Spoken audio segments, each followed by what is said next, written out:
Okay, let's try it one more time. Fagio, go ahead, please. Okay, let me go again, Coach. How you doing first and foremost? How valuable is Drew Holiday to this team, and what are the key factors with getting a win over Iran? For your first question, the champion, and he brings a certain pedigree to this game, and we saw that the other night, specifically in the fourth quarter. More importantly, we're just starting to figure each other out in each other's roles, learn the dynamics, rotation as we move forward. But Drew brings a lot of different things to this game. He's got leadership, maturity, he's got a toughness, physicality on the defensive end, and he can get to his spots offensively. But it's great to have all the guys here. Chris is in the room right now. We're going to be able to integrate these guys and let them be themselves as we move forward. And tomorrow is when we'll start again with Iran. And, the keys to beating these guys is just being ourselves, worrying about what we do best. We want to get out and play fast. We want to get out and create extra possessions throughout the course of the game. It's only 40 minutes. We have to make this game a little bit faster, and we have to get as many easy shots as we can. But we have to be ourselves as well. Our guys have to play with confidence. They have to play with the freedom that they're used to. And then they also have to do that together. Make simple plays, make quick plays, and enjoy this experience. Thank you, Coach. You got it. Joe Barton, you're up, and then we'll go to Tim Reynolds. Hi, Lloyd. Good to see you. Now that the finals guys have been here for a couple days and hopefully have gotten some sleep, I think we would all expect that there'd be some kind of rotation or lineup change. But have you guys gotten to a point with them and are comfortable enough with them that you can really do that and you can put one or two into the starting lineup and kind of reshape your rotation based off of them being ready to go? Yeah, going into Sunday's game, we knew it would be a little bit of a variable in terms of, would these guys be able to play? How much would they be able to play? What would they feel like once we got to the arena? We were able to get to a shoot around and then the game. And, we always thought the next day would be tough adjusting to getting here in Tokyo. But we've had, since the game, 2 different practices. We were able to get up and down and scrimmage a little bit of practice today. And yeah, we'll be able to make some adjustments to the rotation, to the lineup, and, integrate guys, see who plays well together, where we can balance it out a little bit. And, I think that's what the 2 days of practice has provided us. And then I also wanted to ask, this is a little bit, I guess, bigger picture, but, you scored 76 the other night. And then if we go back to the 29 Cup, which you were on the staff and we were there, you guys averaged 86.5 points per game, which is dramatically below where previous Team USA teams have been able to score the ball. So what do you guys think is going on offensively? And are you, I guess, to get right to it, are you scoring as much as you should be scoring? No, I think it's a valid point. We would obviously, and I think I mentioned that in the previous statement, is how do we increase possessions? How do we increase possessions throughout the course of the game? Some of it is off your defense. Can you create more turnovers that lead out to easy and early baskets in transition? And obviously teams are going to try and play us as long as they have to on the offensive end and move the basketball and execute and slow the game down. But it's really back to us. Can we speed the game up with our pace? Can we create and force turnovers that allow us to get out early? That's where we have to be. If we're going to generate more points, it's going to be that way. The easy answer in the NBA is to shoot more threes, space the floor. That's not this game. We need to be efficient. We only shot 36% the other night. Some of that is just we need to generate easy baskets. Next up is Brian Mahoney, and then we'll go to Janelle Moore. Hey, Lloyd. Actually, after the Olympics were postponed last year, a few things happened in the country that were really emotional issues for guys with George Floyd and a pretty divisive election and stuff. In some ways, would it have been harder last year to play maybe for some guys that The emotions were so high that representing your country would have been a little bit of a tougher decision than it is this year, that maybe there was a benefit to the postponement? Absolutely. I don't know who would have been able to play under the circumstance and conditions that existed this time last year. You think about getting to Orlando and the start of Orlando, there was a lot of hesitation in doing so.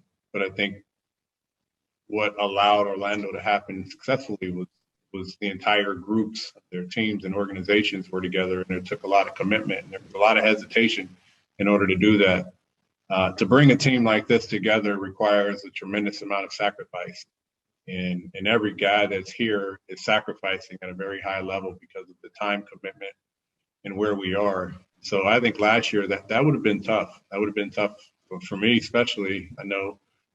But speaking for the other guys, I believe that would have been extremely tough to do because of there's so many unknowns that were going on then. But I think the biggest thing is to congratulate the guys that are here for their sacrifice and understanding that we have a task at hand, and the guys that are committed are fully committed and understand that. Thank you. No more, you're up, and then Tim Reynolds. Hi, Coach. In previous questions, you talk about how to generate more efficient offense.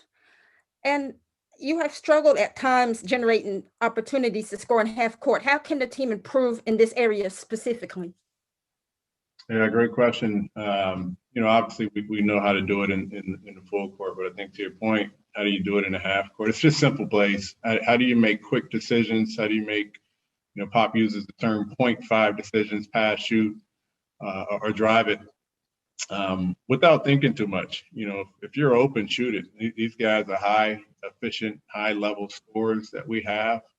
But if it's not there, the shot's not there, make a play for someone else. And having all 12 of our bodies, learning how to play with one another and making those decisions, not only easy for yourself, but make an easy play for your teammate. That's going to be the game, and that's what we're going to do moving forward. The players understand that. All right, thank you. You're welcome. Tim Reynolds, you're up, and then we'll go to Tyler Boranski. Thanks, Greg. Hi, Lloyd. Good to see you. How you doing? Good, thank you. I have two things for you, and you've sort of alluded to this a couple of times, talking about roles and that. This is not an uncommon issue.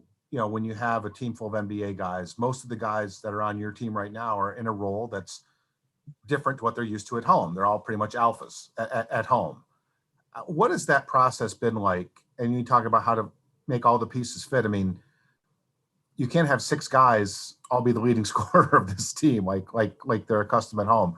How has that been? I guess how do you work through all that and figure out who's comfortable how? Well, I think it's a balance of what everyone on the staff is trying to do and has been doing. I just met Devin Booker in terms of spending time with him 3 days ago. So in those conversations, you get to know them a little bit more.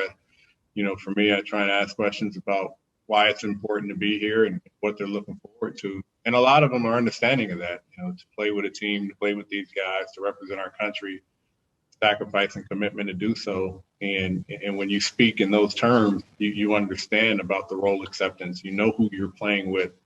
But it is a challenge to figure out, how to stay aggressive while also, playing for the team. A lot of these guys are used to a lot of shots, more minutes, more opportunities, and now they're playing with a great player to their right and a great player to their left. So we need them to be as confident as they always are. We need them to do it as a unit, and we need them to learn. They don't have to make the same plays that they make on their NBA teams, but they need to have the same mentality and mindset. I had a second one for you as well. Usually when the U.S. and Iran are in the same headline, it's for something political. It's for some sort of conflict. It's some diplomatic disagreement of some sort. I know tomorrow is about winning a basketball game. I understand that. But have you given any thought at all to how unusual, especially in these times, it is for these two nations? I mean, they just don't get together in a lot of sports. Have you thought about that at all? Personally, no, I have not. I think there's a lot of things that you're capable of doing when you're on this grand stage. But bottom line for us is to win gold. And we came over here understanding that. We understand there's a lot of things in this world that are going on that are tough to swallow. Ways of addressing it. There's so many things you would like to do off the court, but we're here. And again, I commend the guys for their commitment and sacrifice. But our commitment and sacrifice is mainly and only towards winning the gold and doing it together. And I think that is the statement in and of itself. Thanks, Coach. Good luck tomorrow. Thank you. We'll go ahead and then we'll go to Josh Coyne. Hey, Coach. You touched on guys adjusting roles and You're muted, Tyler. oh, sorry about that. Am I good now? Yep. Okay, great. You touched on guys, adjusting roles, and to speak on a specific player, Jason Tatum didn't start for you guys against France, wasn't playing much down the stretch, didn't play much of the fourth quarter. I know this might be a better question for Pop. Hopefully we'll ask him later on, but based off the coaching staff's conversations, what led to those decisions? Just trying to find some balance. I think if you look back to when we were in Vegas, I think 7 or 8 guys being active in those games. How do you start the game well? How do you sub and still have a great scoring punch and versatility? And how do you have different activity on the floor to go along with your spacing? So if you have a guy that spaces the floor well, let's get someone that slashes or rolls to the rim extremely well. All of those things are dynamic issues that we're trying to figure out. And, a guy like Jason's going to be fine. And we're going to keep finding ways to insert him into the game, whether it's via rebounding. He had a great coast-to-coast dunk the last game. That type of play is important. It isn't, what the guys are used to. It's just find a way to insert yourself into the game. And Jason had a tremendous practice today, and we know what he's capable of doing, and we look forward to seeing him do that even more in the games. You just have to do it in shorter spurts, and you have to do it as often as you can while you're out there. Next up is Josh Coyne, and then we have time for one more question, and we'll go to Scott Agnes. Hey, Coach, it's Josh Coyne of Double Clutch UK. How are you? I'm doing well, thank you. Good. There's been a lot of talk about the difference in FIBA and NBA physicality, and I guess what's allowed in the international game. How much of that were you prepared for, and do you believe it to be kind of a legitimate challenge for this team? A great question. We were preparing for it. We've thought about that. We understand that. And then in the first quarter, the game was officiated extremely tight. And, we had guys in foul trouble right away. So, every game has its own personality and identity. Just as you're preparing one way, it's being officiated another. And I think the guys, just biggest thing is stay ready and be willing to adjust and have a very strong face and just do what we do. Play our game, stay locked in. It's a 40-minute game. Insert yourself right from the start and try and be as consistent as you can throughout. But if we do have guys get in foul trouble, we understand and appreciate our depth. But the adjustment really is the 12 guys, and it's always going to come back to the 12 guys. Us playing together, us inserting ourselves in at the unit, us supporting each other when you're in a different role and on the bench. The better we are at that, the better we'll be moving forward. Thanks, Coach. Good luck. Thank you. Final question is from Scott Agnes, Fieldhouse Files. Hey, Lloyd. I'm curious, where do you feel like you have benefited the most from your time with USA Basketball? And also, can you describe your direct or specific details? What does Pop turn to you for? From what I'm doing here is assisting Pop. I think we all are, in trying to help him with the guys, get them up to speed, get them organized. We all rotate the scouts. I have Iran tomorrow. Jay had France the other day. Steve has Czech Republic. And so just as you would on any normal staff, you do your job as an assistant. You do what is needed in the practices, and you try and keep the group and the energy going well, and you try and bring up as many things as we can to Pop in our coaches meetings so that we're prepared and organized.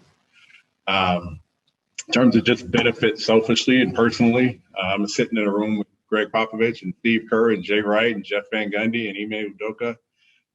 Will Hardy and Jerry Colangelo pretty much every day, and Sean Ford. So it's a great personal advantage that I have. I don't take it for granted. This is the grand stage that we're on. It's a once in a lifetime opportunity for everyone. So the bottom line is, enjoy the reward. And right now we're on that journey of we've got 5 more games left with one common goal. And so enjoy this journey so that we can enjoy the reward at a much greater level in about 10 or 12 days. And a quick follow-up, if I may, it seems like you and Rick's relationship really started maybe about this time or a year ago. Can you describe what that relationship has been like and now your new opportunity to join his staff here in Indy? Yeah, I think, I think all of the coaches last year, both head and assistant coaches in our league were able to gel throughout a lot of the off-court issues and a lot of the Coaches Association efforts. What we can do to impact change in our communities in our 30 cities. And Rick, obviously, being the head of the Coaches Association, and me being the chair of the Coaches for Racial Justice, allowed us to communicate at a higher level on a lot of stuff off the court. Now we'll get an opportunity to do that on the court there in Indiana. Thank you, Coach. All right. Thank you, guys. Enjoy.